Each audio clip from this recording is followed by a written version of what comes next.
firman dan bukan hanya menjadi pendengar saja. Tolong hamba-Mu Tuhan, sembunyikan di bawah kayu salib karena kain mohon semua ini dalam nama Tuhan kami Yesus Kristus. Amin. Terus sekalian, mari kita ambil Alkitab kita, bangkit berdiri. Kita akan membaca sekali lagi bersama-sama dari Injil Matius pasal yang kelima. Injil Matius pasal yang kelima, dari ayat 13 sampai dengan ayat yang ke-16. Injil Matius pasal yang kelima, ayat 13 sampai dengan 16. Saya akan membaca ayat ke-13, saudara-saudari ayat ke-14, seterusnya sampai dengan ayat yang ke-16. Matius pasal 5 ayat 13. Kamu adalah garam dunia. Jika garam itu menjadi tawar, dengan apakah ia diasingkan? Tidak ada lagi gunanya selain dibuang dan diinjak orang.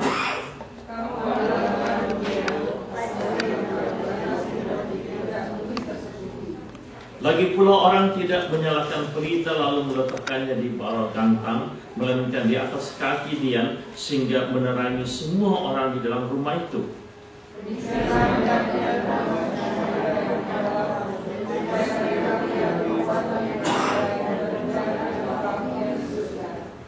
Berbahagialah mereka mendengarkan firman Allah, benar dalam hatinya dan melaksanakan dalam hidupnya sehari-hari. Amin. Silakan duduk. Terus kalian, ada sebuah foto saya mau menjelaskan kepada saudara, dan saya ingin saudara menebak siapa orang ini. Siapa orang ini kira-kira? Ada yang mau coba jawab? Ada yang mau coba jawab? Waktu saya tayangkan di gereja saya, mereka bilang Raden Saleh. Ingat tidak Raden Saleh?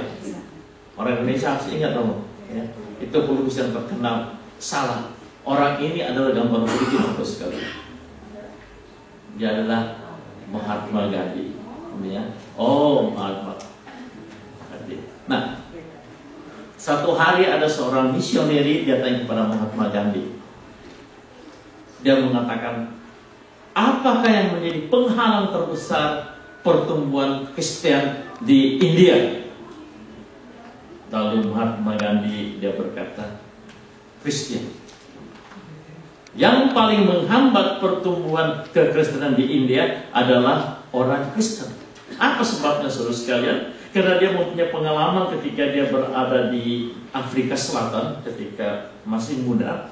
Dia ingin masuk ke satu gereja, ya. Dan kita tahu pada waktu itu di Afrika Selatan apartheidnya masih kuat sekali. Lalu dia dilarang masuk ke gereja tersebut.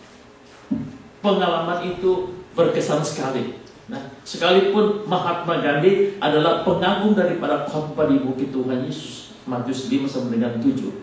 Kata orang ketika dia ditembak mati, di saku celananya ditemukan khotbah di bukit, Matius 5 sampai dengan 7.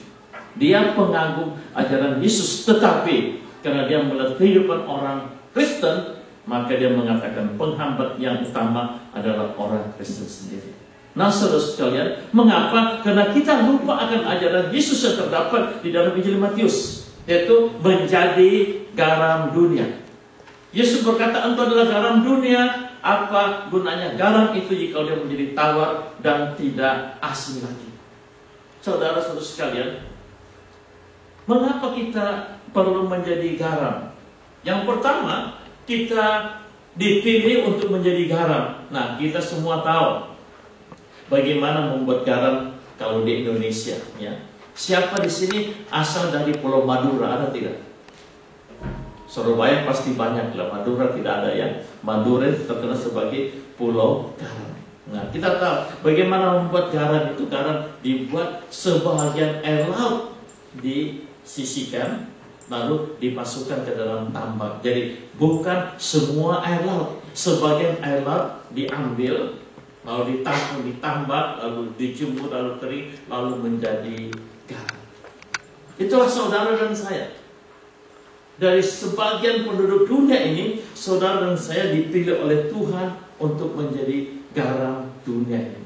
Jadi kita bersyukur bahwa kita dipilih untuk menjadi garam. Yesus berkata di dalam Yohanes 15 ayat ke-16, dia berkata begini, bukan kamu yang memilih aku, tetapi akulah yang memilih kamu supaya kamu pergi dan menghasilkan buah, dan buahmu itu tetap, supaya apa yang kamu minta kepada Bapa dalam namaku diberikan kepada. Di sini memberitahu kepada kita, saudara dan saya dipilih oleh Tuhan Yesus supaya kita pergi mengeluarkan buah, supaya berbuah di dalam kehidupan kita.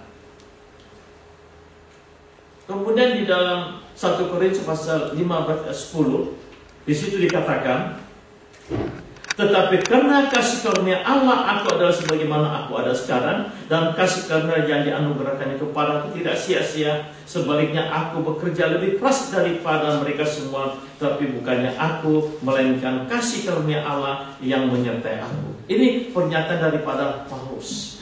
Dan ayat ini saya kutip, saya gunakan ketika saya ditabis menjadi pendeta. Ya. Paulus dia berkata, karena kasih karunia Allah aku menjadi sebagaimana aku ada sekarang, dan aku bekerja lebih keras.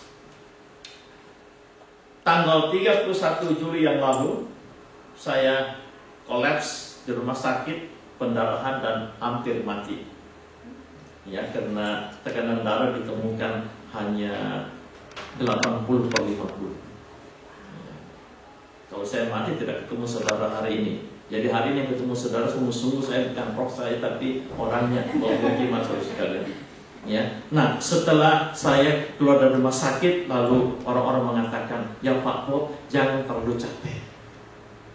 Karena mereka tahu saya itu kalau di rumah, ya, saya lihat di kebun belakang itu pohon anggur yang kecil-kecil, buah saya potong semuanya, ya. Saya angkat, buang di tong sampah, buat tong sampah, ya. Ke gudang saya lihat, ke garasi saya lihat, barang-barang yang terbereskan semuanya, ya. Barang-barang istri yang tidak diperlukan punya saya tidak beritahu dia, saya pulang diam-diam buang saja semuanya. Kalau diberitahu pasti dia bilang apa? Jangan dibuang, ya. Dipakai pun tidak, dibuang pun saya. Dan di rumah pokoknya saya bereskan semuanya. Jadi memang saudara sekalian, tapi kita jangan hanya rajin bikin bersih garasi, ya, tapi rajin menjadi garam. Saudara dan saya dipilih untuk menjadi garam. Untuk apa? Nah, ibu-ibu sini banyak yang suka beli garam, betul tidak? Ya. Nah, saudara sekalian, tidak ada ibu yang beli garam lalu dia simpan di lemari kaca di depan. Lalu kalau tamu-tamunya datang, banyak benar garammu deh. Tidak ada, saudara sekalian. Semua orang beli garam untuk digunakan. Yesus berkata, kamu adalah garam dunia. Harus bekerja, harus berguna, harus dimanfaatkan. Nah, saudara sekalian, kita menjadi garam, ya, adalah panggilan kita. Mengapa kita harus menjadi garam? Paling sedikit ada 2 alasan yang Tuhan berikan di sini. Yang pertama, karena kita orang Kristen di dalam dunia ini sejak abad pertama sampai sekarang mengalami penganiayaan. Ya. Yesus berkata begini dalam pasal 5 ayat 10 dan 12. Berbahagialah orang yang dianiaya oleh sebab kebenaran, karena mereka lah yang punya kerajaan surga. Berbahagialah kamu jika oleh kamu aku dicela dan dianiaya, dan kepadamu difitnahkan segala yang jahat. Bersukacita dan bergembiralah, karena upahmu besar di surga, sebab demikian juga telah dialami nabi-nabi yang sebelum kamu. Memberitahu kepada kita bahwa karena dunia ini menganiaya orang Kristen, kita menjadi garam. Kalau saudara mengatakan di Amerika sih tidak enak-enak saja. Terus kalian, kemarin saya baru mendengarkan kesaksian seorang ibu. Dia berkata kepada anaknya yang ada di sini, dia mengatakan, kamu sekarang ada anak 1, jangan tambah anak dulu, jangan punya anak yang banyak di Amerika. Lalu ditanya, mengapa mami? Dia bilang, karena Amerika ini susah sekali jadi orang Kristen. Kamu harus kirim anakmu ke sekolah Kristen. Karena kalau kamu kirim ke sekolah publik, di sekolah pabrik itu dilarang berdoa, dilarang baca Alkitab, ya. Saudara, jangan Anda merasa bahwa Amerika negara bebas. Ada seorang anggota gereja saya, Dia bekerja sebagai nurse di convalescent di rumah orang tua. Dia seorang Kristen yang baik. Dia adalah koordinator persekutuan roh di gereja kami. Kalau dia melihat di rumah tua-tua itu ada nenek-nenek yang sudah sakit, yang nafasnya satu-satu begitu, dia beban sekali untuk kabarkan Injil.